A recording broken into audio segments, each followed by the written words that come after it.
Hello everyone, Keir Smith here, back with another video. Now, Pink Floyd's magnum opus, The Wall, released on the 30th of November 1979, recently celebrated its 45th anniversary. It was a significant and important release at the time, and it's gone on to become a milestone in the history of rock music. It's an album that I identified with at a young age. I was 17 or 18 when I first bought and heard the album, and I'm 43 now, so I've been listening to this album intensely for 25 years. So it's had a big effect on me at various stages in my life, and it's had a big effect on the way that I see, hear, and feel about music. It's a benchmark for me, certainly. I particularly like songs and albums that I can immerse myself in and feel that I have a connection with. And Pink Floyd's The Wall is certainly one of those albums. It stirs up a range of emotions within me, sometimes to the point where I feel a little bit uncomfortable, but I'm always understanding and thankful for that. And I know I'm not the only one. This album has been lauded by fans and critics alike for years and years and years, to the point where pretty much everything that could be said about this album has already been said. And so for today's video, I wanted to put my 2 pence worth in on this album, and I've come up with 10 things in particular that I think are truly great about Pink Floyd's The Wall.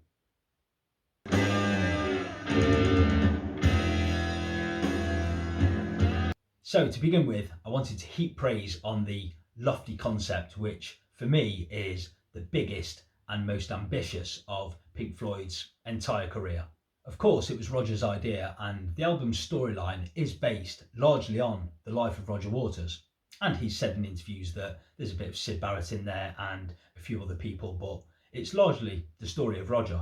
And the first half of the album focuses on Roger's childhood, from his father dying when he was merely a baby, growing up and realising that his daddy was gone, going to school and enduring a difficult time there, having an overprotective mother who was compensating for the loss of his father, growing up and seeing these nightmarish images of the war flashing through his mind, onto relationships with women that didn't work out. And going through all of these things conjured up feelings of frustration, sadness, anger, and depression. And all of these things became bricks that he would use to build this metaphorical wall around him. And the second half of the album sees the grown, fully fledged rock star Pink isolated behind this wall and slowly driving himself crazy. He plays the part of a burnt out rock star, lonely and confused, locked up in his hotel room watching reruns of old wartime programmes. And after being found passed out in his hotel room, he's given an injection by his doctor at his manager's say-so, because he's got to go and play the show. Pink hallucinates and sees himself as some fascist dictator hurling insults at the crowd who are lapping up everything he says. He slowly starts to come back down and around, and after some self-examination, he starts to wonder whether it's him himself that has been guilty of all of the bad things that have happened to him. And he bravely puts himself up on trial, where he's berated by a schoolmaster, his mother and his wife. But by doing so, he tackles his demons and the wall inevitably comes crashing down. And by doing that, maybe he can start again and get it right next time. Admittedly, it's a heavyweight concept and it's not easy to digest and understand after merely one listen, but as is often the case, repeated listens will reward the listener. But I think it's brave, it's really ambitious, and it's a walk through the dark side of life, and it's fascinating. All in all, it was all just bricks in the wall. Another Brick in the Wall, parts 1, 2, and 3, which all feature on the first half of the album, are really important pieces, I think, to help the listener to understand the narrative. Though the 3 parts are musically different, there's a recurring theme that runs through each of the songs. The first part is the third song on the first side of the record and is played slowly with delay and some striking chords, with some lovely melodic guitar phrasing from David Gilmore played on the outro. But it's here where Roger sings about the death of his father, which of course is a really important part of the narrative. He sings, "Daddy's flown across the ocean, leaving just a memory, a snapshot in the family album. and his anger and frustration spills over as he roars, "Daddy, what do you leave behind for me?" So the second part comes in, track 5 on the first side of the record. Now, Pink Floyd didn't release many singles, but the commercial appeal of this song was obvious, and this single was released, and it became a worldwide hit. This song is snappy, catchy, with Nick Mason's disco-inflected drum groove driving the song, coupled with Dave Gilmore's wonderful guitar phrasing, not to mention a superb solo at the end of the song. Richard Wright's keyboards underpin the song nicely, and Roger's lyrics and singing are fantastic. We don't need no education. We don't need no thought control. No dark sarcasm in the classroom. Teacher, leave those kids alone. It's easy to see why it struck a chord with kids, teenagers, and adults. Everyone, everywhere. We can all relate to that. Engineer Nick Griffiths recorded 23 students from Islington Green School, which was near the recording studio, for the song. They had a week to practice their lines and 40 minutes to perform it, and in exchange, they all received Pink Floyd tickets for the show and an album and single. And eventually, they were able to receive royalties under a new copyright law in the UK. Not a bad day at school, eh, kids? And of course, it's an absolutely brilliant song. I never tire of hearing it, and as part of the narrative, it says that school is a very affecting place. So the third part is track 6 on the second side of the record and is near the completion of The Wall. This is grittier. The tempo here is noticeably quicker, with Nick Mason's kick drum driving the song, and Gilmore's guitars bite that bit more. Pink's lost his head here. I don't need no arms around me. I don't need no drugs to calm me. I have seen the writing on the wall.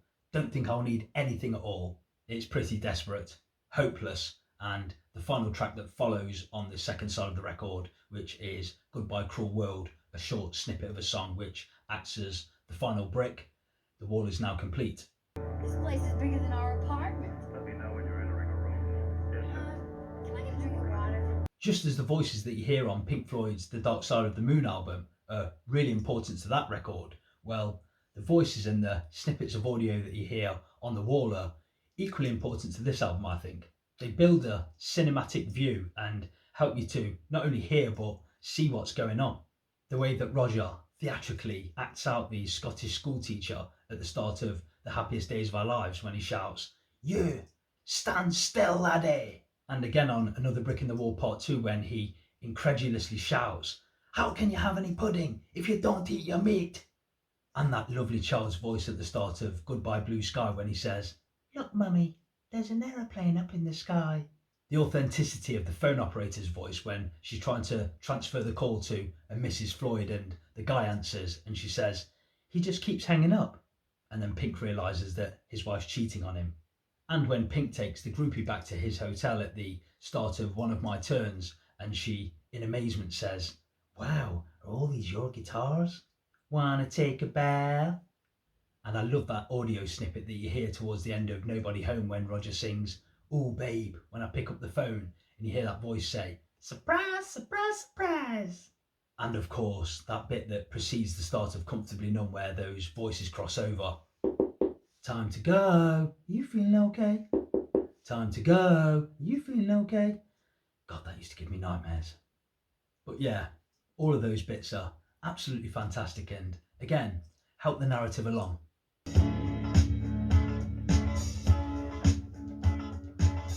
Moving away from the content of the album for a minute, I wanted to talk about the fabulous artwork by Gerald Scarfe.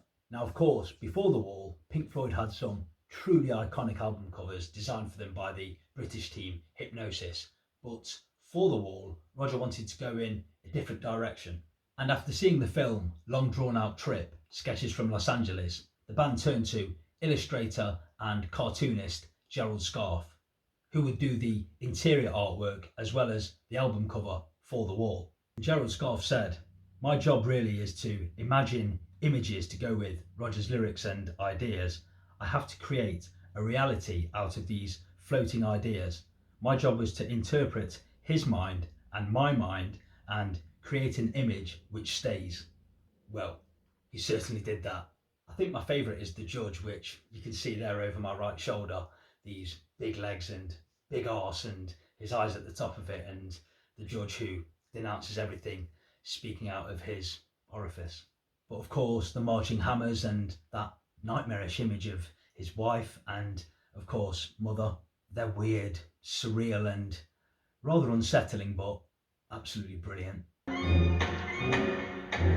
morning, Worm, Your Honour! One of the first things that I wrote down for this video when I was thinking about what's great about The Wall, apart from the blatantly obvious, of course, was the trial. The trial is, without doubt, incredible. Pure theatre. The imagination to even think up this piece is astounding. And people say all the time, don't they? You've never heard anything like this. Listen to this. Well, listen to the trial. You've never, ever heard anything like that on a rock album before. The music, which is played by an orchestra, goes perfectly with the lyrical content and uneasy feel of the song. It captures the song perfectly with this menacing and discordant music. It creates this tension which is almost unbearable. Roger's theatrical take on the schoolmaster in particular is fantastic, and his choice of language here is, well, as always, impressive. When he sings, "If they'd let me have my way, I could have flayed him into shape." Now, when I first heard this album, I'd never heard the word flayed before, so I had to look it up, and it means to strip the skin off. And of course, when he acts out Pink's wife, I love that bit. I think because I relate to it. "You little shit, you're in it now, I hope they throw away the key." And the way the overprotective mother comes screaming in, "Babe, come to mother, baby, let me hold you in my arms." And the judge's ghastly voice at the end, The evidence before the court is incontrovertible. Incontrovertible. What a great word that is. Please forgive my terrible vocals and poor acting, by the way. My enthusiasm for this song clearly spills over. I love the trial. It's a really powerful and cinematic piece that fittingly closes this grand concept.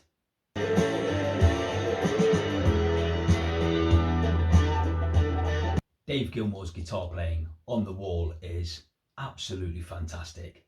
His interpretation of The Wall and the material given to him by Roger is played out in a very disciplined way, but is without doubt one of the main highlights of the entire album. He plays these songs perfectly, often with a sympathetic tone and more than a melodic touch that somehow seem to soften these oh so rough edges of Roger's doom-laden lyrics. Whether it's the sharp solo at the end of The Thin Ice, or the tender pickings of Goodbye Blue Sky and Is There Anybody Out There, or the crunching chords that drive Young Lust, or the floating circular pattern of Hey You, or the catchy rhythmic chug of Run Like Hell, unless we forget the screaming solo at the end of Comfortably Numb.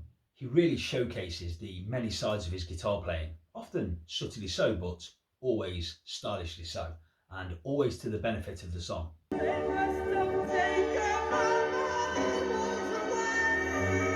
And I also wanted to talk about the quality of Roger Waters' singing across The Wall, because, admittedly, Roger isn't a great singer. But what he undoubtedly lacks in tone and range, he certainly makes up for with this raw, direct and honest approach. And Roger's vocals here are pained and strained, bewildered and frightful, and more than a bit dramatic. And it's often uncomfortable listening, but it's all part of the play and completely fitting of the song he's singing. Whether it's the rock star bombast of In the Flesh, or the fragile asking of Mother, or the crazy manic outburst of One of My Turns, or the desperate wail at the end of Don't Leave Me Now or Nobody Home, the desperate plea of Vera, or the cold cynicism in the delivery of Comfortably Numb. And of course, the many theatrical voices he takes on during the trial. I think Roger deserves huge credit. He does a great job with the vocals. It is without doubt his most expressive singing, and it lends itself well to the material.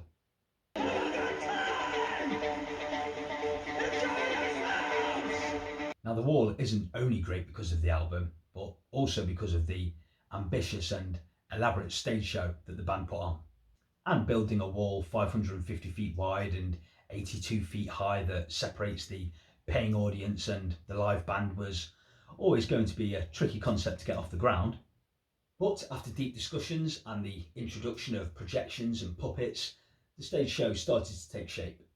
The first half of the show and the album would see the wall being built, and the second half would see it come crashing down.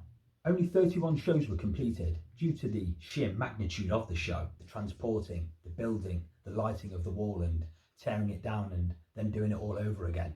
It wasn't a sustainable show, and it was also finely tuned with cues constantly having to be met to ensure a smooth flow of the show. There was little room for improvisation, let alone any mistakes. But one small and very important part of the show that could be improvised was Dave Gilmore stood on top of the wall playing that solo from Comfortably Numb, and what a moment that is. And the stage show was given new life as the wall was taken to Berlin in 1990 to mark the fall of the Berlin Wall, where Roger and a cast of musical greats performed the album in its entirety, played live in Berlin to a staggering audience of some 300,000 to 350,000 people. The stage show was even bigger, even more elaborate, and it featured some great performances from Joni Mitchell, who sang Goodbye Blue Sky. Bryan Adams does a really good version of Young Lust. Paul Carrack did a nice job on Hey You, and Van Morrison sang Comfortably Numb beautifully. And I personally had the pleasure of seeing Roger Waters and his touring band perform the wall in Manchester, England, 2011. And being in the theatre that night, it was overwhelming seeing these huge puppets leering out from over the wall.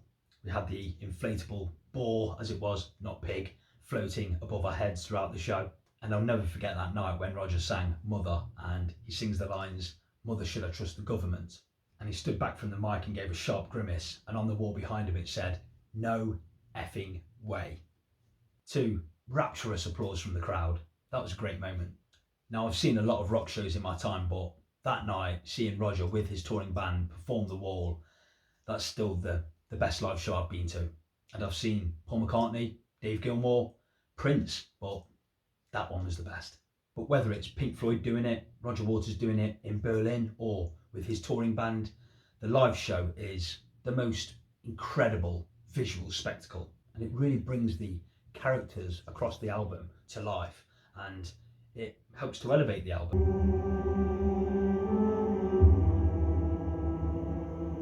Which leads me nicely on to the third part of the Wall story, the film, which was released in May 1982, some 2.5 years after the original album was released. This is a Pink Floyd film about a Pink Floyd album purely for Pink Floyd fans, which is great. And I really feel that between Alan Parker, Gerald Scarfe and Roger Waters, they really came up with something great. And though he was reluctant to do it, I think that Bob Geldof plays a great part too. He acts out some of these scenes really well, mixing real-time footage with Gerald Scarfe's incredible animations. It, again, really brings the album to life even more so. There's very little dialogue in the film, and the music really does speak for itself. And so I wanted to talk about some of my favourite scenes from the film, starting with Little Pink when he wanders over to the playground where he sees all of the kids playing, being pushed by their parents on swings and going down slides to be greeted by their fathers at the bottom. And so, of course, Little Pink gets up on the slide and goes down and isn't greeted by anyone at the bottom because obviously his father has gone. And he fidgets restlessly on the swing, trying to get himself going with no one to push him. That's a really moving scene. And later, when young Pink gets home from school and he wanders up into his mother's bedroom and goes in the drawer and finds his dad's wartime medal and tries on his uniform, that's a very haunting scene too. And I love the scene where Bob Geldof takes the groupie back to his hotel room and then proceeds to absolutely obliterate the hotel room. And in true rock star style, the TV flies out of the window and he jumps up onto the window ledge and cuts his hand against the broken glass and screams out onto the street. And then a few scenes later, he creates this wonderful, almost childlike playmat of all of the broken things that he tries to piece together from around the hotel, from all of the wreckage.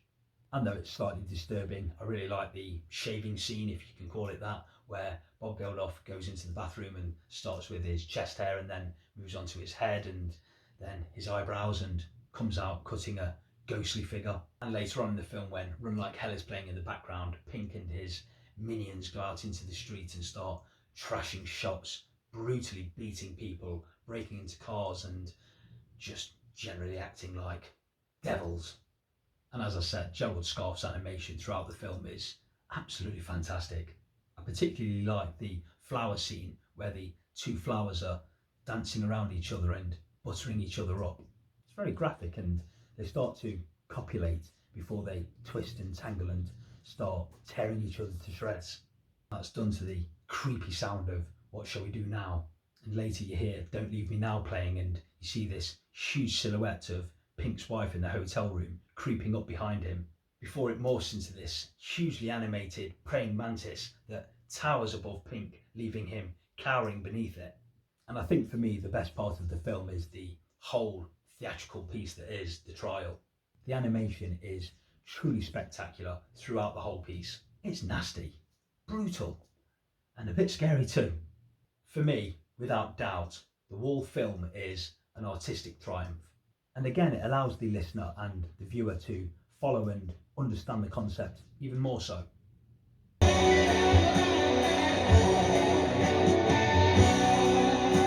So finally, to sum up this list of 10 great, spectacular things about Pink Floyd's The Wall is its lasting legacy.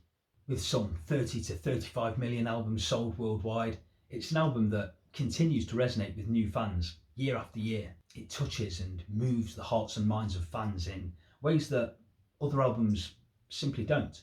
I've been into music in a big way for the last 30 years of my life, and Pink Floyd's The Wall continues to rank high on these greatest albums of all time lists, and rightly so. It was innovative, it was bold, brave, daring, exciting, and incredibly ambitious. And admittedly, this is a really challenging body of work.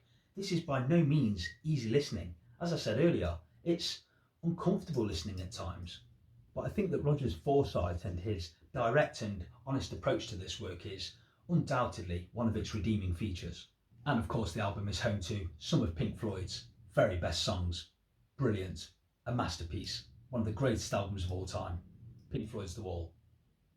So that should just about do it for this video. Please leave any thoughts and comments on this wonderful body of work down below.